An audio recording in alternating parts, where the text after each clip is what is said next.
अच्छा सच बताओ, भगवान के अनेक नाम हैं, राम नाम, श्याम राम, शालिग्राम, ये राम जी के नाम है कि नहीं? किसी ने शिलपिल्ले भगवान का नाम सुना? शिलपिल्ले किसी ने सुना हो तो बताओ, ये भगवान है कोई? बिना भाव के सुंदर से सुंदर नाम लो, कोई फर्क नहीं पड़ेगा, और भाव से जो मन में आए सो नाम लो, वो भगवान का नाम हो जाए। ये भक्तमाल की कथा है। एक छोटी सी राजकुमारी थी और संतों के पास वो पहुंची। संतों ने उसे सेवा करने का और भगवान के नाम जपने का दीक्षा दे दिया, और भगवान के शालिग्राम विग्रह को देख करके उसको प्रेम हो गया, शालिग्राम से ही भगवान है। अब जब संत जाने लगे तो रोने लगी, हमको भगवान दो, भगवान दो। संतों ने कहा कि हमारे शालिग्राम इतने सालों से हम सेवा कर रहे हैं, कैसे दे दें इनको? अब जब राजकुमारी छोटी सी थी, रोने लग गई, तो संतों ने सोचा एक काम करो, शालिग्राम को न दो, एक तो पीला पीला सील पड़ा हुआ था, सील, सील होता है ना, सील लोढ़ा, छोटा सा पीला पीला सील। महात्मा जी स्नान करने गए और वहीं नदी से एक पीला पीला सील उठा के ले आए और ला करके दे दिया। बोले देखो तुम गोरी हो, इसलिए भगवान तुम्हारे पास काले बन करके नहीं जाएंगे, पीले बन करके जाएंगे, इसलिए तुम्हारे लिए पीले पीले भगवान ले आए, हमारे लिए काले काले भगवान, तुम्हारे भगवान पीले। अरे इनका नाम क्या है? बोले हमारे वाले का नाम शालिग्राम, और तुम्हारे वाले का? बोले शिलपिल्ले राम। क्या नाम? शिलपिल्ले राम। अब वो राजकुमारी दिन भर सेवा करे, शिलपिल्ले शिलपिल्ले शिलपिल्ले शिलपिल्ले। इतना प्रेम हो गया उसको शिलपिल्ले भगवान से कि उनको खिलाए बिना खावे ना, उनको सुलाए बिना सोवे ना, अपनी सुख दुख सब शिलपिल्ले को सुनावे। शादी होकर के चली गई राजकुमारी और 24 घंटे अष्टायाम सेवा शिलपिल्ले की करे। राजा नाराज हो गया, बोले लक्ष्य शिलपिल्ले के पीछे पड़ी है, ये हमारे तरफ ध्यान ही नहीं देती। गुस्सा आया और उसके सास ससुर ने उस शिलपिल्ले को कुआं में फेंक दिया। इस पत्थर को फेंको तो जरा, उठा करके कुआं में फेंक दिया। अब राजकुमारी खाना पीना बंद। हे शिलपिल्ले, हे शिलपिल्ले कहाँ चले गए, तुम्हारे बिना कैसे रहे? शिलपिल्ले शिलपिल्ले जमे। अंत तो गत्वा 7 दिनों तक राजकुमारी ने पानी नहीं पिया, मर जाएगी, समस्या खड़ा हो जाएगा। राजा घबरा गया, राजमाता घबरा गई, सब के सब। और जिसने फेंका था उस सास ने आकर के कहा, अरे बेटी तू भोजन कर ले, तेरे शिलपिल्ले उस कुआं में पड़े हैं, मैंने फेंका। जैसे ही सुना कि शिलपिल्ले को कुआं में फेंका गया है, दौड़ती हुई राजकुमारी कुआं के पास पहुंची, रोने लगी, निकालो शिलपिल्ले को, कुआं में फेंक दिया किसी ने। तो सास ने कहा, बोले जब इतना ही प्रेम है तो बुला ले अपने शिलपिल्ले को। कुआं में कौन इतना छोटा सा पत्थर खोजे जाके, छोटा सा पत्थर, उसमें तो 50 पड़े होंगे, कौन छाने तुम्हारे लिए कुआं? इतना ही प्रेम है और इतना ही चाहते हैं यदि तुमको तुम्हारे भगवान, तो उनका नाम लेके बुलाओ, आ जाएंगे। राजकुमारी ने जैसे ये रो करके पुकारा, हे शिलपिल्ले, जैसे ही आवाज लगाई, आर्तनाद में भाव होकर, भाव विभोर होकर के तुलसी नाभाजी महाराज ने लिखा, क्या? शिलपिल्ले के कहत कुंवरी पे,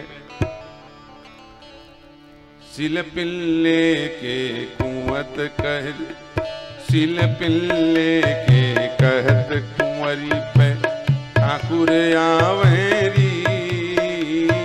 शिलपिल्ले के कहत कुंवरी पे ठाकुर आवेरी। शिलपिल्ले के कहत कुंवरी पे ठाकुर आवेरी। शिलपिल्ले के कहत कुंवरी पे ठाकुर आवेरी। जोगी जन जहि ध्यान न पावे, यस लगावेरी।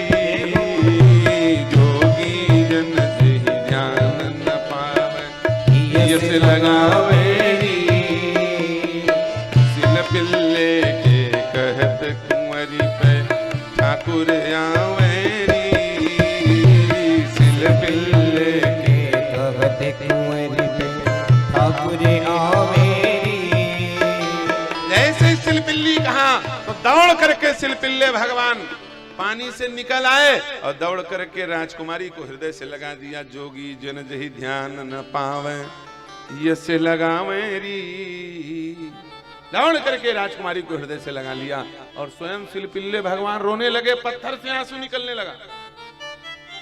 जितने लोग वहां पर भगवान का उपहास कर रहे थे, अभक्त थे, सबके सब भक्त हो गए, सबके नेत्र से आंसू बहने लगा। यह है भक्ति की पराकाष्ठा। इसलिए ना वो निराकार है ना वो साकार है, भक्त की भावना में तदाकार है। भगवान न निराकार है न साकार है, वो तो भक्त की भावना में तदाकार है। तुम जैसे चाहोगे वैसे भगवान प्रकट होंगे, क्योंकि हरि व्यापक सर्वत्र समाना, प्रेम ते प्रगट होई मैं जाना। वो तो प्रेम के वशीभूत हैं, प्रेम से भगवान प्रकट होते हैं। प्रेम से हरि का स्मरण करो, वो साथ देंगे। और नौटंकी कर रहे हो, भक्ति भक्ति कुछ है नहीं, भाव कुछ है नहीं, और दुनिया भर का ढोंग ढकोसला भगवान के मंदिर में पहुंच के अकड़म बकड़म पानी चढ़ा रहे हैं, धतूरा चढ़ा रहे हैं, सब दिखावा। मुंह में राम राम, बगल में छुरी, इससे कुछ होने जाने वाला नहीं है। भाव से भगवान का भजन किया जाए तब जीवन में कुछ परिवर्तन आएगा। श्रद्धा पूर्वक भगवान का स्मरण किया जाए तब कल्याण होगा। अश्रद्धया हुतम दत्तम तपस्तप्तम कृतम चयत असदुच्यते पार्थ न च तत्प्रत्य नो यह। भगवान ने गीता में अर्जुन से कहा, अर्जुन बिना श्रद्धा के कोई भी कर्म कर लिया जाए वो किसी काम का नहीं। जैसे पानी में कोई लकीर खींचे तो वो रहता है क्या? खींचते ही एक तरफ खींच रहे एक तरफ मिटना शुरू हो जाता है। ठीक वैसे ही प्रकार बिना श्रद्धा के किया गया दान, बिना श्रद्धा के किया गया सत्संग, बिना मन का किया गया स्मरण कोई काम नहीं। अश्रद्धया हुतम दत्तम तसम तपस्तप्तम कृतम चयत असुद्युच्यते पार्थ न च तत्प्रेत्य नो यः। इसलिए भैया श्रद्धा पूर्वक हरि का स्मरण करो, जीवन में परिवर्तन आएगा। और भगवान का यह नाम ही तो हमारा साथ देगा, इसके सिवाय कोई संसार में साथ देने वाला है नहीं। इसलिए संत कहते हैं क्या, दुनिया के चिल्लहर चिल्लहर देवताओं को मत पूजो, पत्ते में पानी मत डालो, जड़ में पानी डालो, पूरा पेड़ हरा हो जाएगा। अलग अलग देवताओं के पीछे भागोगे, न जाने कौन नाराज हो जाए। एक ही साधे सब सधे, सब साधे सब जाए। लड़की शादी होकर के अपने ससुराल जाती है, वो ससुर को साध है, सास को साध है, जेठ को साध है, जेठानी को साध है, ननद को साध है, देवर को साध है, किसको साध है? अरे 100 को साधना छोड़ करके अपने पति को साधो, सब कुछ सध जाएगा। अपने पति को साधो, वो सध गया, सब सध जाएगा। और सबको साध रहे हो और पति को नहीं साध रहे हो तो सब बंठाधार हो जाएगा। ठीक उसी प्रकार तुलसीदास जी महाराज कहते हैं, बने तो रघुपति से बने, ना बिगड़े भरपूर, तुलसी बने जो औरते, वहां बनी वे महधूर। बनना हो तो राम जी से बने, हमें कुछ चाहिए तो राम जी से चाहिए, बाकी दुनिया से हमको कोई आशा लेना देना नहीं है। दुनिया से हमें कुछ नहीं चाहिए, और दुनिया से कुछ मिल भी रहा है तो हमारे लिए धूल के समान। हमारा तो एक ही सिद्धांत है, जो राम का नहीं वो हमारे किसी काम का नहीं। एक ही नारा, एक ही नाम, जय श्री राम, जय श्री राम। इसलिए जो राम का वो हमारे काम का, और जो राम का नहीं वो हमारे किसी काम का नहीं। इसलिए भैया जैसी स्थिति हो, जैसा देश हो, जैसा भेष हो, भगवान का नाम जपते रहो, वही साथ देने वाले हैं।